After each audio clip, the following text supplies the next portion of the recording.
అత్యుత్తమ ప్లేస్మెంట్స్ తో ఎంఎన్సీ కంపెనీలలో ఉద్యోగమే లక్ష్యమా? ఇంజనీరింగ్ చదవాలనే మీ పిల్లల కలని కేజీ రెడ్డి కాలేజ్ తో నిజం చేసుకోండి. సో కింద చూసావా కమెంట్స్ అసలు ఐ మీన్ నువ్వు ఒక వర్గానికి ఇన్స్పిరేషన్ మావా ఇలాంటి కమెంట్లు ఉంటాయి కదా మోస్ట్లీ మావా అదే నా కమెంట్కి ఒక లైక్ కొట్టు మావా నీ వల్ల ఒక 10 అకౌంట్లు నన్ను ఫాలో కొడతాయేమో ఇలాంటి కమెంట్స్ ఉన్నాయి. అంటే literally seriously you are an inspiration so many people.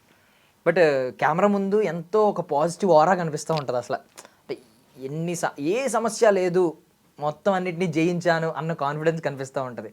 కాకపోతే రియల్ లైఫ్లో అభి గురించి మేము తెలుసుకోవాలనుకుంటున్నాం. సో ఇప్పుడు అభి ఇలా ఉండడానికి కారణం, ఇంతకు ముందు అభి ఏదేదో ఫేస్ చేసి ఉంటాడు జీవితంలో, చాలా ఫేస్ చేసి ఉంటాడు. సో అప్పటి నుంచి ఇప్పటి వరకు అభి ట్రాన్స్ఫర్మేషన్, ఎవల్యూషన్ అంతా కావాలి మాకు. సో ఏంటి అసలు ఏంటి బ్రో చెప్పొచ్చా, ఏంటి ప్రాబ్లం ఏంటి స్కిన్కి? ఇది రేర్ కండిషన్ ఏంటిది? Psoriasis. Okay, skin problem, skin condition. Ichthyosis, దీన్ని ఇథియోసిస్ అంటారు. ఓకే, అంటే భయపడితే వచ్చింది ఇది చాలా మందికి, అంటే 100 పీపుల్లో ఒకళ్ళకి వచ్చింది అనమాట. సో అలాగా చిన్నప్పటి నుండి అలా అంటే ప్రాబ్లం ఉండేది. అంటే అది ఓన్లీ సమ్మర్లోనే, అంటే బయటికి వెళ్ళలేం. అంటే బాగా ఎండగా ఉంటే అసలు ఇంట్లోనే ఉండాలి. ఆ 3 months మే, జూన్, జూలై, ఏప్రిల్, ఈ 4 months నేను బయటికి వెళ్ళలేను. అంటే అన్కంఫర్ట్గా ఉంటుంది, వెళ్ళలేను సరిగ్గా.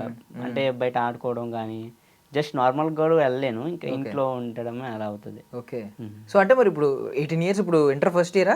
Inter first. సో ఇప్పటివరకు స్కూలింగ్ అంతా అయింది. మరి ఆ టైంలో ఎలాగ స్కూల్కి వెళ్ళేవాడు కదా? ఎక్కువ స్కూల్కి వెళ్ళేవాడిని. మేలో హాఫ్ డేస్ కదా, అది ఏప్రిల్లో కూడా నేను ఒకసారి హాఫ్ డే బాగోపోతే వెళ్ళిపోతా. అంటే వేడిగా ఉంటే ఆ పర్మిషన్ ఇచ్చారనమాట ఆ స్కూల్ వాళ్ళు. అంటే హెల్త్ బాగోపోతే వెళ్ళిపోమన్నారు, వాళ్ళు ఏం రిస్ట్రిక్షన్స్ ఏం పెట్టలా. ఇంకా అలా ఇంటికి వెళ్ళిపోతా, ఇంట్లో చదువుకునేవాడిని అనమాట. వాళ్ళు వర్క్లు ఇంటికి పెట్టేవాళ్ళు, ఒకసారి అలా చదువుకుంటా ఉండేవాడిని. ఓకే. అప్పుడు ఇంటర్వ్యూ కోసం విజయవాడ నుంచి హైదరాబాద్ వచ్చాం. Thank you so much. మేము ఇన్వైట్ చేయగానే వచ్చినందుకు thank you so much. So రీసెంట్గా ఇప్పుడు రాటాక్స్ వంశీ కురపాటి కూడా ఐ మీన్ సపోర్ట్ చేశాడు, రైట్? సో ఆ రోజు తను పెట్టిన వీడియో కూడా నాకు తెలిసి చాలా సపోర్ట్ ఇచ్చి ఉంటుంది.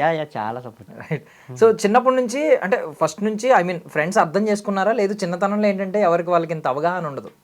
ఫ్రెండ్స్ కూడా అయ్యే నా ఫ్రెండ్ ఎవడన్నా ఏమన్నా అంటే కొడతాం, ఈ టైప్లో ఇప్పుడు ఉంటారు. ప్రొటెక్షన్ ఈ హై స్కూల్కి వచ్చిన తర్వాత, కాలేజ్కి వచ్చిన తర్వాత మీ ఫ్రెండ్స్ నేను ప్రొటెక్ట్ చేస్తూ ఉంటారు. ఎవడన్నా కమెంట్ చేస్తే కొడతాం రా అన్నట్టు, అరే మా ఫ్రెండ్ రా అని చెప్పి. బట్ ఒక ఇంతకు ముందు టైంలో ఫ్రెండ్సే కమెంట్స్ చేస్తారు, వాళ్ళకి అంత అవగాహన ఉండదు. ఇలాంటి ఏమన్నా ఫేస్ చేసి ఏడ్చిన సందర్భాలు ఏమైనా ఉన్నాయా? అంటే స్టార్టింగ్లో ఉండేది, బయటికి వెళ్తే అంటే నాకు 3-4 members ఉండేవాళ్ళు ఫ్రెండ్స్.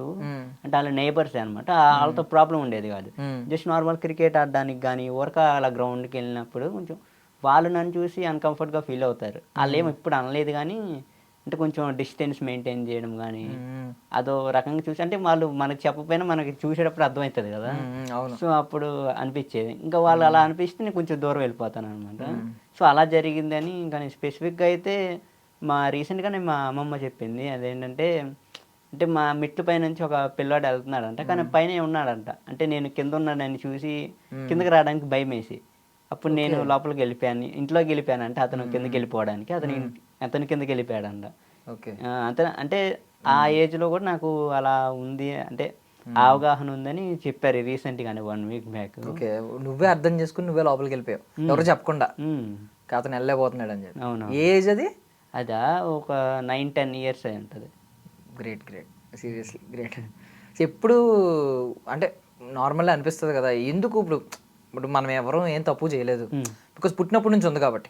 వాళ్ళ మధ్యలో వచ్చి ఒక 30 yearsకి 25 yearsకి ఇలా వచ్చిన తర్వాత చాలా మంది ఏంటంటే మనం ఏదో తప్పు చేసి ఉంటాం, ఏదో పాపం చేసి ఉంటాం, సో ఇలా వచ్చి ఉంటుంది అని అనుకుంటూ ఉంటాం. బట్ ఏ తప్పు చేయకుండా ఎందుకు ఇలా ఇచ్చాడు దేవుడు అని ఏమన్నా తిట్టుకోవడం, ఇలా కోపం రావడం ఏమన్నా ఉందా? అలా అంటే స్టార్టింగ్లో ఉండేది ఒక 8-9 years ఆ టైంలో ఉండేది. అంటే ఇంట్లో ఉండేపాటికి నాకు ఆ మైండ్లోకి వెళ్ళిపోయామని అనమాట. అంటే అలా తిట్టడం అలా కాదు కానీ నేనే బాధపడ్డం, ఎవరికి చెప్పకుండా, అంటే ఒకే చోట కూర్చోవడం, అలా సైలెంట్గా ఉండడం అలా జరిగేది. అంటే అప్పుడు బాధపడ్డా ఒక 12-13 years దాకా. ఇంకా తర్వాత నుంచి ఇంకా బయటకు జనాల్లోకి రావడం కానీ అలాగా. ఇక్కడ చిన్నప్పుడు కూడా మా అమ్మమ్మ చాలా చూసుకునేది బాగా. అంటే స్కూల్లో నా కోసం ఆయాలాగా పనిచేసింది అనమాట. అంటే స్కూల్లోకి నన్ను మా అమ్మమ్మని రానిట్లేదు అంటే నాకు ప్రొటెక్షన్ లాగా ఓకే. సో ఆవిడ పాపం ఆయాల ఆయలాగా జాయిన్ అయ్యి ఉండేదన్నమాట. ఎవరు మీ అమ్మమ్మ గారా? అమ్మమ్మ బహా. ఒక అక్కడ 3-4 ఇయర్స్ నా కోసం ఉంది ప్రొటెక్ట్గా. ఏ ఇయర్ నుంచి అయ్యారు ఆల్మోస్ట్? అదా అంటే స్కూల్ ఎల్కేజీ నుంచి సెకండ్ క్లాస్ కొంచెం వయసు వచ్చే వరకు అంతే, సెకండ్ క్లాస్ థర్డ్ దాకా. అప్పుడు బాగా సపోర్ట్ చేసింది మా అమ్మమ్మ కూడా. బా గ్రేట్. అసలు మీ అమ్మమ్మ గారికి హ్యాట్స్ ఆఫ్ చెప్పాలి అసలు సీరియస్లీ. అంటే అమ్మ ప్రేమ గురించి మాట్లాడుతూ ఉంటాం కదా, అమ్మమ్మ ప్రేమ కూడా రేంజ్ లో.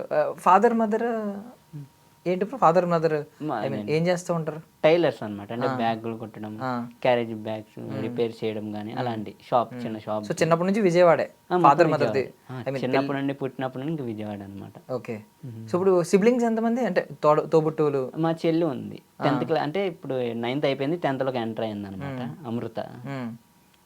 సో డోంట్ మైండ్, చెల్లి ఓకేనా? చెల్లికి ఏమైనా కండిషన్ అంతా ఓకే కదా? బాగానే ఉంది. అంటే మా చెల్లి అలా పుట్టిద్ది అన్నారు కానీ గాడ్ గ్రేస్ అలా ఏం పుట్టలేదు, మంచిగానే పుట్టింది. అంటే దీనికి రీజన్ ఏమన్నా చెప్పారా డాక్టర్స్ ఏమన్నా? నాకా అంటే మేనరికం అన్నారు. Okay okay okay. Yeah, problems ఉంటాయి, బట్ చాలా మందికి వేరే వేరే ప్రాబ్లమ్స్ వస్తాయి, అది అందరికి ఇలాంటివన్నీ. అవును, పర్వాలేదు.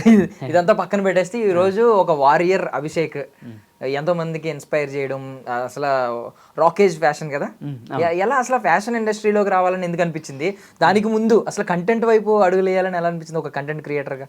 ఫస్ట్ కంటెంట్ క్రియేషన్ మీద అంటే ఇంట్లో ఉండేవాడిని ఎక్కువ, అంటే ఏం తోయక బయటికి వెళ్ళలేక, అంటే బయటికి వెళ్ళలేదు కాబట్టి నాకు ఇంట్లో ఉండడమే కంఫర్ట్ అయిపోయింది. ఇంకా ఫోన్ చూస్తా, ఇంకా ఫోనే ఫ్రెండ్ అయిపోయారు అనమాట. ఫోనే పద్దాలు, ప్రతిదీ కొత్త యాప్ వచ్చిన ఎక్కియడం కానీ ఫోనే పద్దాలు, అంటే సోషల్ మీడియా అంటే బాగా ఇష్టం.